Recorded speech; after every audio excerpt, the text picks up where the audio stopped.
यह कहानी आर्यन नाम के एक लड़के की है। उसके पूरे परिवार की एक भयानक कार एक्सीडेंट में मौत हो जाती है। उस घटना के बाद से आर्यन बिल्कुल चुपचाप और अकेला हो जाता है। वह अब किसी के साथ ज्यादा घुलना मिलना नहीं चाहता, क्योंकि वह फिर से किसी को खोने का दर्द बर्दाश्त नहीं कर पाएगा। लेकिन इस कठिन समय में उसकी बचपन की दोस्त मीरा हमेशा उसके साथ रहती है। आर्यन के परिवार की मौत के बाद उसने वादा किया था कि वह हमेशा उसके साथ रहेगी, लेकिन एक दिन सब कुछ उलट-पुलट हो जाता है। जब आर्यन को पता चलता है कि मीरा और उसका पूरा परिवार असल में स्पाई स्पाई यानी गुप्त एजेंट है। एक दिन स्कूल में आर्यन उदास होकर अकेला बैठा था। तभी कुछ छात्र उसके पास आते हैं और उसे सॉकर प्रैक्टिस पर जाने के लिए बुलाते हैं। वे मजाक में कहते हैं, चलो ना, आज गर्ल्स हॉस्टल के सामने थोड़ा घूम कर आते हैं। लेकिन आर्यन हमेशा की तरह उनके प्रस्ताव को ठुकरा देता है। ठीक तभी मीरा उसके लिए लंच लेकर आती है। दूर से वे तीनों लड़के मीरा को देखकर मंत्रमुग्ध होकर ताकते रह जाते हैं, क्योंकि वह स्कूल की बहुत लोकप्रिय लड़की है। मीरा जब आर्यन को खाना खिला रही थी, तभी अचानक स्कूल के वाइस प्रिंसिपल राघव आकर वह खाना खा लेते हैं। ये देखकर मीरा नाराज हो जाती है और कहती है, आप तो बाहर लेक्चर देने गए थे ना। राघव हंस फिर वह आर्यन से कहता है कि स्कूल खत्म होने के बाद वह उसके ऑफिस आए। स्कूल खत्म होने पर आर्यन उसके ऑफिस जाता है। वहां राघव उसे अपना गुप्त संग्रह कलेक्शन दिखाता है, जहां मीरा की अनगिनत तस्वीरें रखी हुई हैं। यहाँ तक कि उसके बचपन की तस्वीरें भी। ये सब देखकर आर्यन डर जाता है और मन ही मन पुलिस में शिकायत करने की बात सोचता है, लेकिन वह हैरान होकर सोचता है। तब कहता है कि मीरा बहुत सुंदर है, इसलिए किसी को तो उसकी रक्षा करनी ही होगी। वह आगे कहता है कि एक लड़के ने मीरा को प्रपोज किया था, इसलिए उसने उसे अच्छी तरह समझाया है। यहाँ तक कि उस लड़के के मार खाकर माफी मांगने का वीडियो भी उसके पास है। ये सब सुनकर आर्यन डर से कांपने लगता है।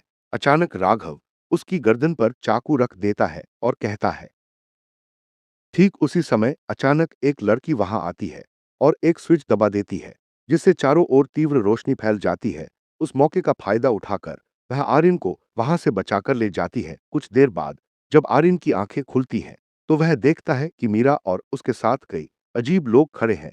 वह डर जाता है, लेकिन मीरा उसे शांत करती है और कहती है कि ये सब उसके भाई बहन हैं। फिर वह सबसे परिचय करवाती है। उसकी बड़ी बहन तान्या, भाई समीर, एक और भाई कबीर, उसकी एक और बहन सानिया और उसका विशाल शरीर वाला सौतेला भाई भीम है। इसके अलावा उनके पास एक गार्ड डॉग भी है, जिसका नाम शेरू है। मीरा तब आर्यन को बताती है कि उनका पूरा परिवार असल में एक जासूस स्पाई परिवार है। पहले तो आर्यन को इस पर यकीन नहीं होता। उसे लगता है कि सब उसका मजाक उड़ा रहे हैं, लेकिन जब वह उनके हथियार और हुनर देखता है, तब उसे समझ आता है कि सब सच है। वे यह भी बताते हैं कि ऑनलाइन उनके परिवार को 4/8 रेटिंग मिली है। इसका कारण उनका बड़ा भाई राघव है, जो उनके परिवार का बहुत शक्तिशाली जासूस है। आर्यन तब पूछता है, तो राघव मुझे मारना क्यों चाह रहा था? तान्या बताती है कि सोशल मीडिया पर खबर फैली है कि कोई मीरा की हत्या करना चाहता है। कई साल पहले राघव की एक गलती की वजह से मीरा की जान लगभग चली गई थी। उस घटना के बाद से राघव उसे लेकर बहुत रक्षात्मक, कंसर्वेटिव हो गया है। यहाँ तक कि उस घटना के सदमे से उसके कुछ बाल सफेद हो गए हैं।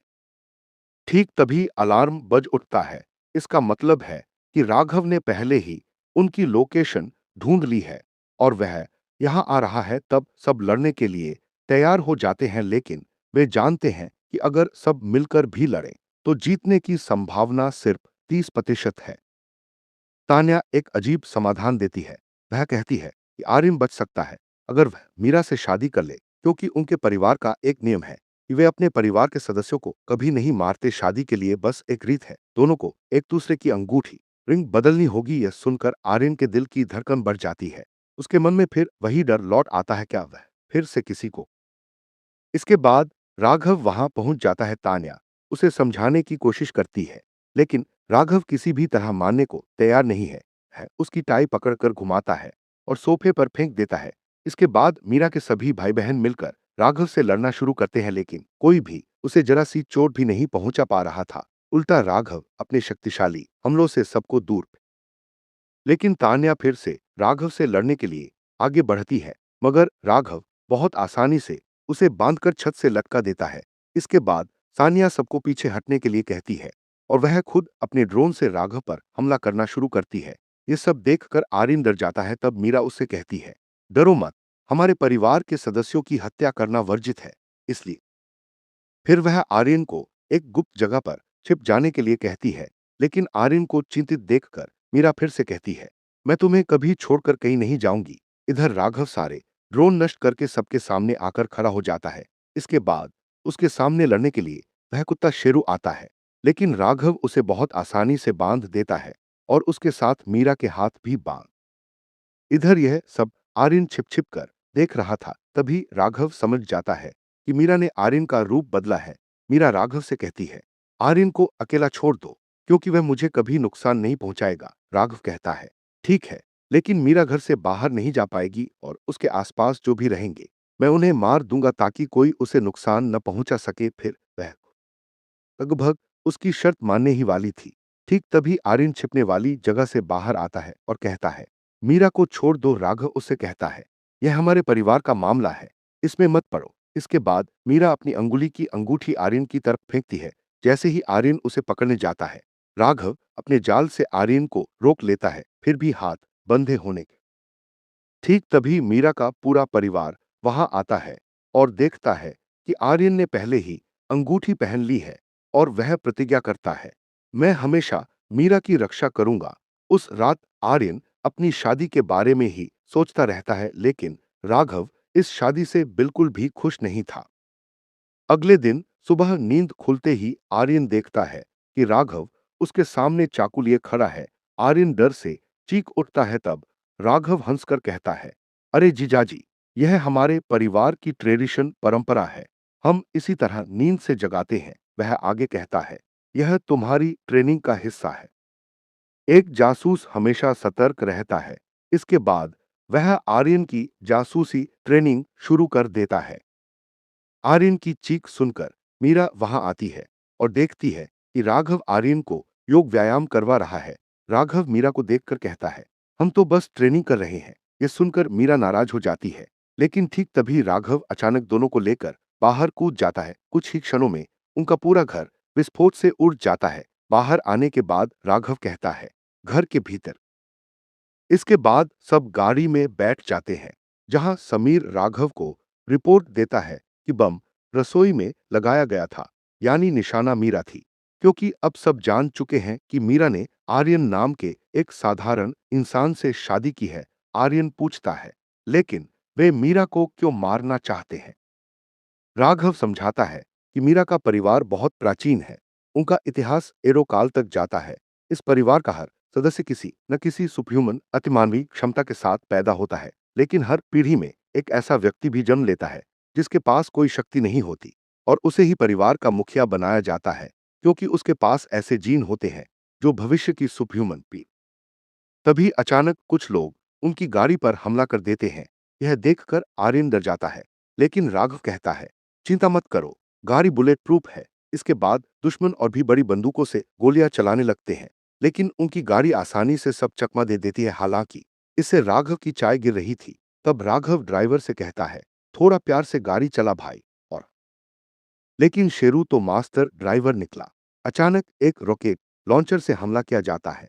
तब वह उसे भी बड़ी कुशलता से बचा लेता है, लेकिन इसमें राघव की चाय छलक कर गिर जाती है। गुस्से में राघव गाड़ी से नीचे उतर जाता है और अपनी शक्ति से दुश्मनों की सारी गोलियां रोक देता है। फिर अपनी विशेष क्षमता का इस्तेमाल करके दोनों गाड़ियों को काट डालता है। सब खत्म करके वह वापस अगले दिन मीरा जब अपनी क्लास में जाती है, उसके कुछ देर बाद ही आर्यन क्लास में आता है। आते ही वह पूरे क्लासरूम को बहुत सावधानी से खोजना शुरू करता है।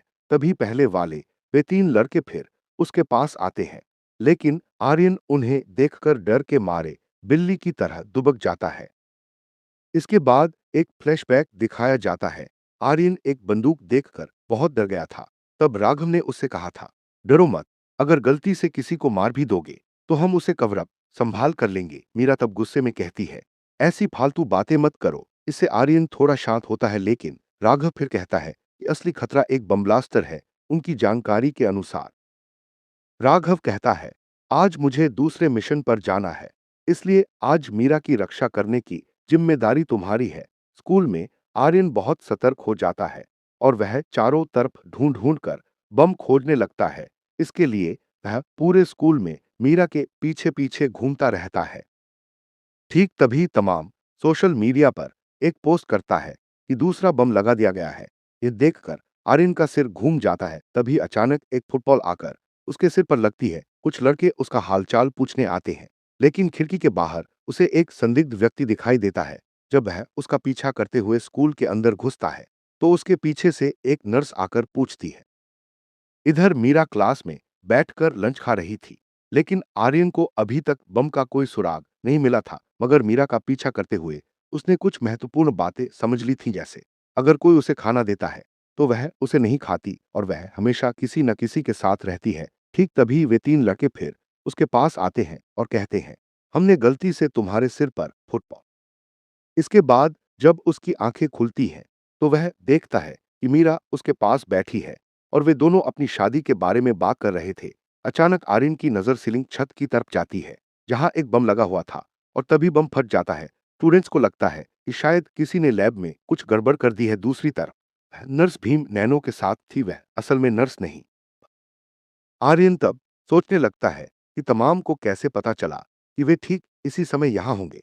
फिर वह सारे सबूतों को जोड़कर समझ जाता है कि यह सब तमाम की प्लानिंग थी, और उसे तीसरे बम की लोकेशन भी मिल जाती है। आर्यन समझ जाता है कि तमाम जानबूझकर सोशल मीडिया पर सारी जानकारी पोस्ट कर रहा था, ताकि आर्यन हमेशा मीरा के साथ रहे। और इस तरह उसने आर्यन को ही अपने बम फटने से पहले ही आर्यन खिड़की से कूद जाता है, लेकिन जमीन पर गिरने से पहले ही राघव आकर उसे पकड़ लेता है और बम को भी डीएक्टिवेट कर देता है। इसके बाद सब स्कूल के एक कमरे में इकट्ठा होते हैं। वहां मीरा के भाई बहन भी पहुंच जाते हैं, और वे अपने साथ एक आदमी को पकड़ कर लाए थे। वह तमाम था। मीरा पूछती है, तुम लोग यहाँ क्या कर रहे हो? कबीर हंसते हुए कहता है, हम तो बस आर्यन का पहला मिशन देखने आए थे। इसके बाद तमाम फिर से कुछ कहने वाला था कि उसे न मारा जाए, लेकिन राघव उसे उसके अपने ही बम से लपेटकर बाहर फेंक देता है। कमरे में मौजूद सभी लोग तब बाहर हो रही आतिशबाजी जैसे विस्फोट का मजा लेने लगते हैं, लेकिन राघव बहुत गुस्से में था, क्योंकि उसने पहले ही आर्यन से कहा। इसके बाद एक रात आर्यन एक बुरा सपना देखता है। एक विशाल इंसान मीरा का गला दबाकर कह रहा है, अगर तुम एक छोटी बच्ची को भी नहीं बचा सके, तो किसी और को कैसे बचाओगे? इसके बाद वह मीरा का गला घोंटकर मारने ही वाला होता है कि उसकी चीख सुनकर आर्यन की नींद खुल जाती है। बिस्तर से उतरते समय उसका पैर शेरू के ऊपर पड़ जाता है और वह उसे काट लेता है। मीरा उसके पास आकर उसके हाथ पर पट्टी बांधती है। मीरा बताती है कि उसने शेरू को उस पर नजर रखने के लिए भेजा था, ताकि राघव उसे कोई नुकसान न पहुंचा सके। इसके बाद आर्यन तान्या से कहता है, मैं एक जासूस बनना चाहता हूं, मैं मीरा की रक्षा करना चाहता हूं, इसलिए मुझे ट्रेनिंग दो। लेकिन तान्या उसे ट्रेनिंग रूम में ले जाकर इधर उधर पटकने लगती है। वह कहती है, क्योंकि अगर कोई बहुत प्रतिभाशाली भी हो, तो उसे सीखने में कम से कम 3 साल लगते हैं। फिर वह कहती है, अगर तुम वाकई हमारे परिवार की ट्रेनिंग लेना चाहते हो, तो तुम्हें 1 महीने हमारे मैंशन महल में रहना होगा। इसके बाद से उसकी ट्रेनिंग शुरू होती है। आर्यन उसे धन्यवाद देकर बाहर निकल रहा था, लेकिन निकलते समय उसका पैर फिर से एक जाल में फंस जाता है और वह मरते मरते बचता है। तान्या तब कहती है, यह पूरा मैशन जाल ट्रैप्स से भरा है। यह भी तुम्हारी ट्रेनिंग का हिस्सा है। अगर तुम 1 महीने भी यहाँ जीवित नहीं रह सके, तो भूल जाओ कि तुम कभी मीरा की रक्षा कर पाओगे या नहीं। अगली सुबह जब अलार्म समय पर बंद नहीं हुआ, तो वह भी फट गया। बेचारा आर्यन डरकर कमरे से बाहर भागा, लेकिन सामने उसने एक और नया जाल एक्टिवेट कर दिया, जो आर्यन को लगभग जिंदा जला देने वाला था। किसी तरह बचकर जब वह डाइनिंग टेबल पर पहुंचा, तो तान्या ने उसे याद दिलाया कि यह सब उसकी ट्रेनिंग का हिस्सा है। आर्यन ने हैरान होकर पूछा, तुम सब इन चालों से? इसके बाद अचानक आर्यन की तबीयत बिगड़ने लगती है। तब नैनो बताता है कि उनके खाने में जानबूझकर थोड़ा जहर मिलाया जाता है, ताकि उनका शरीर धीरे धीरे जहर के खिलाफ प्रतिरोधक क्षमता इम्यूनिटी विकसित कर सके। लेकिन उस जहर के असर से आर्यन को दस्त दावी हो जाते हैं। बेचारा टॉयलेट की तरफ भागता है, लेकिन वहां घुसने के लिए एक लॉक किया हुआ दरवाजा पार कर। अगले कुछ दिनों तक जब परिवार के सभी सदस्य ट्रैप से बचकर निकल रहे थे, आर्यन के लिए हर छोटा काम जीवन मृत्यु की लड़ाई जैसा था।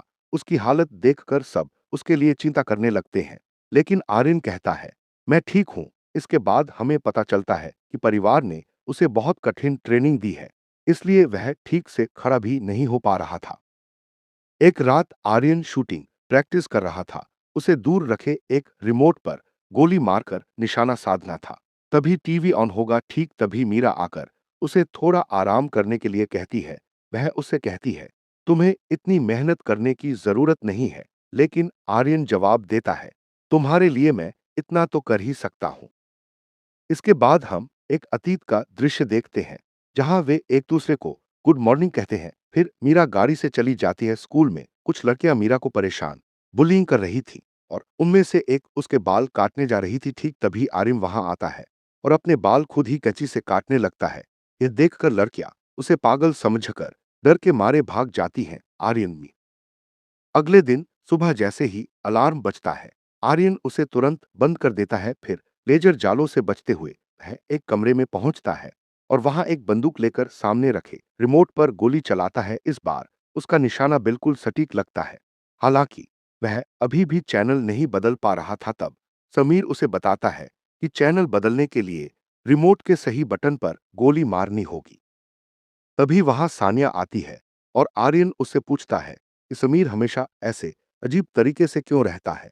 सानिया बताती है कि वह बहुत शर्मीला है, इसलिए कभी कभी डस्टबिन के अंदर भी छिप जाता है। दूसरी तरफ तान्या कबीर से काम करवा रही थी, क्योंकि सुबह उसने अपने बर्तन नहीं धोए थे। अचानक सामने से जहरीली गैस निकलने लगती है, क्योंकि भीम उस समय आर्यन की ट्रेन। इसी तरह कई दिन बीत जाते हैं। अब आर्यन लेजर के जालों को पार करके डिनर टेबल तक पहुंचने लगता है और सबके साथ बैठकर खाना शुरू कर देता है। लेकिन जहर का असर अभी भी उसके शरीर पर था। फिर से टॉयलेट जाने की जरूरत पड़ती है तो वह दरवाजे का पासवर्ड तोड़ने की कोशिश करता है, लेकिन फिर भी असफल रहता है। अंत में वह मदद के लिए चिल्लाने लगता है, कबीर। फिर भी आर्यन कहता है, मैं एक हफ्ता और ये सब बर्दाश्त कर लूंगा। तब तक बंगाली आकार बंगाली दुनते नौहलन यहाँ उसके शरीर पर लगी नकली स्किन कृत्रिम त्वचा हटा देती है और देखा जाता है कि उसके शरीर की हालत बहुत खराब है। अगर वह आराम नहीं करता तो उसकी मौत भी हो सकती है। फिर भी आर्यन कहता है, मैं मीरा को बचाने के लिए ट्रेनिंग जारी रखना चाहता हूं। इसके बाद एक दिन तान्या एक वीडियो देख रही थी जिसमें मीरा को गेंद की तरह घुमा रही थी। तब उसे महसूस होता है कि शायद आर्यन सच में मीरा की रक्षा उन लोगों से भी बेहतर तरीके से कर पाएगा। फिर अपने परिवार की एक पुरानी तस्वीर देखकर भावुक हो जाती है। इधर आर्यन उस किताब की मदद से आखिरकार लॉक किए हुए दरवाजे का पासवर्ड तोड़ने में सफल हो जाता है। फिर समीर वहां 200 किलो वजन वाली एक टी शर्ट लेकर आता है। इसके बाद सानिया ट्रेनिंग का डिफिकल्टी लेवल नॉर्मल से हाई कर देती है। फिर परिवार के सभी सदस्य मिलकर आर्यन को और भी कठिन ट्रेनिंग देना शुरू करते हैं। इसके बाद मीरा खाना बना रही थी। तभी आर्यन वहां आकर अचानक पूछता है, तुम ब्रा कैसे पहनती हो? यह सुनकर मीरा शर्म से मुंह मोड़ लेती है। उसे लगता है ठीक तभी नर्स के भेष में कबीर वहां आता है, जो असल में आर्यन की ट्रेनिंग देख रहा था। कुछ देर बाद समीर आकर पूछता है कि यहाँ क्या हो रहा है। तभी आर्यन कबीर का नकाब उतार देता है और उसकी असली पहचान सबके सामने आ जाती है। फिर राघव वहां आता है। वह एक मिशन पर जाने की तैयारी कर रहा था और जाने से पहले वह मीरा को चूमना चाहता था, लेकिन मीरा उस अगले दृश्य में दिखाया जाता है कि आर्यन और मीरा स्कूल आए हैं। अचानक एक गेंद बहुत तेजी से मीरा की तरफ आती है, लेकिन आर्यन बिना देखे ही गेंद को पकड़ लेता है और वापस फेंक देता है। गेंद की रफ्तार देखकर कोच उसे टीम में शामिल होने के लिए कहता है, लेकिन आर्यन उसे नजरअंदाज कर वहां से चला जाता है। लंच के समय मीरा आर्यन से कहती है कि ट्रेनिंग की वजह से वह इसके बाद मीरा उसे एक काम में मदद करने के लिए कहती है। अगले दृश्य में मीरा बहुत तेजी से ढेर सारे कागजात समेट रही है और आर्यन उसकी मदद कर रहा है। वहां उन्हें तलाक के कागज मिलते हैं, जिन्हें राघव ने उनके बीच दरार डालने के लिए रखा था। फिर वे कबीर के कमरे में जाते हैं, जहां उसने पूरा कमरा अस्तव्यस्त कर रखा था। मीरा कहती है, बाहर आकर अपना काम खत्म करो, लेकिन कबीर बताता है कि उसने एक रिपोर्ट बनाई थी जो कपड़ों के ढेर में कहीं खो गई है। जब आर्यन उसकी मदद करने जाता है तो अचानक उसके हाथ में एक ग्रेनेड आ जाता है। कबीर कहता है कि उसे मुश्किल काम करना बिल्कुल पसंद नहीं है। इसके बाद वह अचानक नग्न होकर नाचने लगता है। जिसे देखकर मीरा बहुत गुस्सा हो जाती है। कबीर भागने की कोशिश करता है और जब आर्यन उसे रोकना चाहता है तो कबीर मीरा का भेष बदलकर आसानी से निकल जाता है, ये समझते ही। दूसरी तरफ समीर को एक मिशन पर दिखाया जाता है। वह एक बिल्डिंग के अंदर एक्सरे चश्मे से सब कुछ देख रहा था। उसे पता चलता है कि वहां बहुत सारे सैनिक हैं और नकली नोट छापने का काम चल रहा है। समीर कुछ सुरक्षा गार्डों को मारकर असली प्लेट हासिल कर लेता है, लेकिन तभी अलार्म बज जाता है। इधर मीरा और आर्यन कबीर को ढूंढ रहे थे, लेकिन उन्हें वह कहीं नहीं मिलता। वे राघव के कमरे में जाते हैं, जहां पूरा कमरा मीरा की तस्वीरों से भरा हुआ था। तभी उनके भाई बहन वहां आते हैं। मीरा पूछती है, तुम लोग कहाँ थे? वे कहते हैं कि वे एक काम कर रहे थे। तभी पीछे से एक आवाज आती है और वह कबीर था, जो एक पेंटिंग के पीछे छिपा हुआ था। इससे पहले कि वे आर्यन उसका पीछा करता है, लेकिन वह उसे पकड़ नहीं पाता क्योंकि कबीर एक गुप्त रास्ते से भाग गया था। इसके बाद मीरा लॉकडाउन हटा देती है। वे फिर से कबीर के कमरे में जाते हैं, लेकिन अचानक मीरा आर्यन के हाथ में हथकड़ी लगा देती है और उस पर कबीर होने का आरोप लगाती है। वह कहती है, मुझे पता है तुमने जानबूझकर उसे छिपाया है ताकि मैं लॉकडाउन हटा दूं। इसके बाद मीरा आर्यन के लिए शानदार खाना बनाती है। तभी उनके परिवार का फोन बजता है और जब आर्यन फोन उठाता है तो वह समीर था। वह डर के मारे रो रहा था क्योंकि वहां उसकी उम्मीद से कहीं ज्यादा दुश्मन थे और उसके सारे हथियार खत्म हो गए थे। मीरा बताती है कि समीर बिना हथियारों के बहुत डरपोक हो जाता है। तब आर्यन उसकी मदद के लिए समीर के सारे हथियार अचानक एक आदमी आर्यन के सिर पर बंदूक तान देता है, लेकिन आर्यन अपनी ट्रेनिंग को याद करता है और उसे बेहोश कर देता है शोर सुनकर और दुश्मन वहां इकट्ठा होने लगते हैं। तब आर्यन उनमें से दो को मारकर उनके पते ऊपर भेज देता है। एक फ्लैशबैक में दिखाया जाता है कि मिशन पर जाने से पहले समीर ने आर्यन को एक विशेष बंदूक दी थी। जब आर्यन उससे गोली चलाता है, आर्यन तेजी से समीर के पास पहुंचता है। उसे देखकर समीर इतना खुश होता है कि रो पड़ता है, लेकिन तभी गार्ड्स आ जाते हैं। समीर अब फिर से बहादुर बन जाता है और सबको खत्म कर देता है। जब वे बाहर निकल रहे थे, तब एक स्नाइपर आर्यन के पैर में गोली मार देता है। स्नाइपर कहता है, अगर इस लड़के की जान बचाना चाहते हो तो अपने सारे हथियार नीचे फेंक दो। तब आर्यन को मीरा की बात याद आती है कि समीर के पास अगर हथियार हो तो वह किसी को भी हरा सकता है। आर्यन बैग से एक हथियार निकालकर समीर की तरफ फेंकता है और समीर उसका इस्तेमाल करके स्नाइपर को मार गिराता है। समीर आर्यन को गोद में उठाकर घर लौटता है और कहता है, मैं तुम्हारा बड़ा भाई हूं, तुम्हें बचाना मेरी जिम्मेदारी है। इसके बाद एक नया दृश्य शुरू होता है। एक पुलिस अधिकारी जिसका नाम अजय सेजी है, आर्यन को थाने ले जाता है। वह आर्यन को डराने की कोशिश करता है और कहता है कि वह आर्यन की जासूसी के बारे में सब जानता है। वह आर्यन को कुछ पिलाने की कोशिश करता है, लेकिन आर्यन चालाकी से उसे थूक देता है।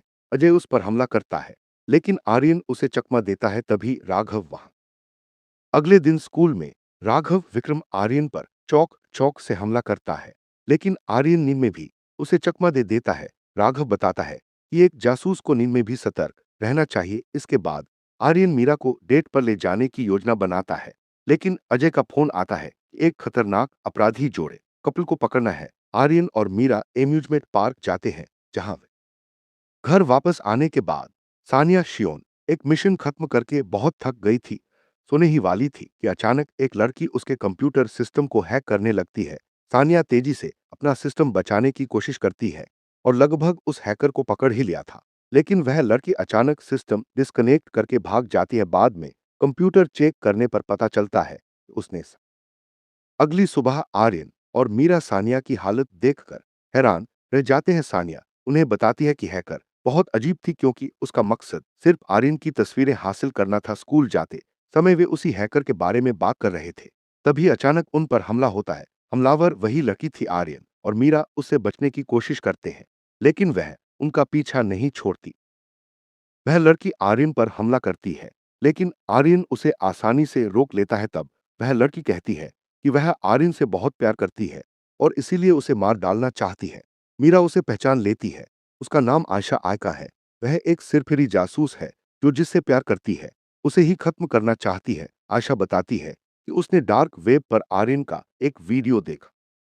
आयशा पागलों जैसा व्यवहार करने लगती है। आर्यन कहता है, मेरी शादी हो चुकी है और मैं मरना नहीं चाहता। यह सुनकर आशा रोने लगती है और मीरा को मारने की कोशिश करती है, लेकिन राघव विक्रम का आदेश था कि मीरा को कोई छू भी नहीं सकता। आयशा वहां से यह कहकर चली जाती है कि वे जल्द ही फिर मिलेंगे। हैरानी की बात तब होती है जब स्कूल में आशा को एक नई ट्रांसफर स्टूडेंट के रूप में पेश किया जाता है और उसे आर्यन की बगल वाली सीट पर ही बिठाया जाता है। वह बार बार आर्यन पर हमला करने की कोशिश करती है, लेकिन आर्यन अपनी ट्रेनिंग की वजह से हर बार बच जाता है। जब आयशा के सारे प्लान फेल हो जाते हैं तो वह अपनी सुइयों नीडल्स का इस्तेमाल करके पूरी क्लास को सम्मोहित। आशा जब आर्यन को मारने वाली होती है तभी मीरा उसे रोक लेती है। उसी समय एक पुराना दुश्मन वहां आकर आयशा पर गोली चलाता है, लेकिन मीरा उसे धक्का देकर बचा लेती है। आर्यन उस दुश्मन को ढेर कर देता है। आयशा हैरान होकर मीरा से पूछती है, तुमने मुझे क्यों बचाया? मीरा जवाब देती है, मैं खुश हूं कि मेरे अलावा कोई और भी है जो देख सकता है कि आर्यन कितना। इसके बाद कहानी वापस सानिया के कमरे में पहुंचती है। सानिया आर्यन और मीरा को गेम खेलने के लिए बुलाती है। सानिया अपने टारगेट के सिस्टम को हैक करके मिशन को वीडियो गेम में बदल देती है। वे मिलकर ट्रेन मॉन्स्टर को हराते हैं, जिसका मतलब असल दुनिया में एक हाईजैक ट्रेन को रोकना था। फिर वे एक ड्रैगन से लड़ते हैं। आर्यन गलती से गॉड मोड चालू कर देता है, जिससे सानिया चिढ़ जाती है। वे उस मिशन को भी पूरा कर लेते हैं।